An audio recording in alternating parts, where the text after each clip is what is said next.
আসসালামু আলাইকুম dear viewers, আজকে আমি আপনাদের সাথে শেয়ার করব নার্সারি শ্রেণীর ইংরেজি বিষয়ের একটি প্রশ্ন। যারা প্লেতে পড়ে বা কেজি বা অন্য শ্রেণীতে পড়ে, প্রথম শ্রেণীতে, তাদেরও এই প্রশ্নটি প্র্যাকটিস করাতে পারবেন। প্রশ্নটির শুরুতেই রয়েছে make a meaningful word from the flowing letters, অর্থাৎ লেটার বা বর্ণ থেকে ওয়ার্ড তৈরি করা, মিনিংফুল ওয়ার্ড। আপনারা ওদেরকে এ থেকে জেড পর্যন্ত যতগুলো লেটার বা বর্ণ রয়েছে সবগুলো থেকে ওদের ওয়ার্ড তৈরি করা শেখাবেন, যাতে ওরা যে কোনো লেটার থেকে ওয়ার্ড তৈরি করতে পারে, এবং এইটা বিভিন্ন শ্রেণীতে কমন প্রশ্ন হিসেবে থাকে। এরপরে নাম্বার 2 তে রয়েছে ফিল ইন দ্য ব্ল্যাঙ্কস। এখানে ওয়ার্ডগুলোর মধ্যে লেটার মিসিং থাকবে।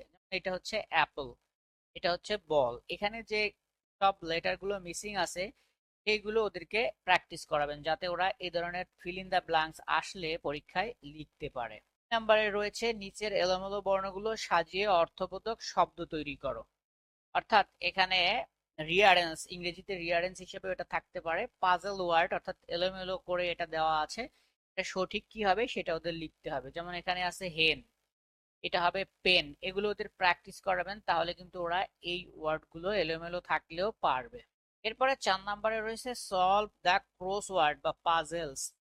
এখানে এই ক্রসওয়ার্ড বা পাজলস গুলো কিভাবে লিখতে হয় এটা ওদের হয়তো প্র্যাকটিস করানো হয় স্কুলে, আপনারা ওদের করাবেন। এখানে এফ দেওয়া আছে, অর্থাৎ এদিকে দুইটা ফাঁকা ঘর আছে, এখানে দুইটা লেটার লিখে একটা ওয়ার্ড মিলাবে, যেমন ফ্যান।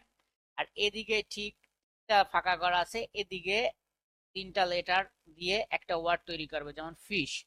তো এগুলোকে বলে সলভ দ্য ক্রস ওয়ার্ড বা পাজলস। এগুলো ওদের প্র্যাকটিস করাবেন। এখানে টি আছে, যে কিওয়ার্ড এদিকে হয় এবং এদিকে হয়, সেটা ওদের প্র্যাকটিস করাবেন।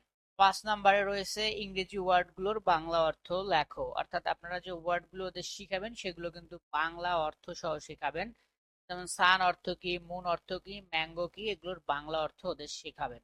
এরপরে প্রশ্নটিতে রয়েছে নিচের বাংলা শব্দগুলোর ইংরেজি লেখো। অর্থাৎ একইভাবে বাংলাগুলোর ইংরেজি শিখবে, ইংরেজিগুলোরও বাংলা শিখবে। এখানে বাংলায় যেগুলো আছে সেগুলোর ইংরেজি কি হবে সেগুলো ওরা শিখবে। বড়, বিগ, বন্দুক, গান, এগুলো ওদের শেখাবেন, যাতে ওরা পরীক্ষায় এ ধরনের প্রশ্ন আসলে লিখতে পারে।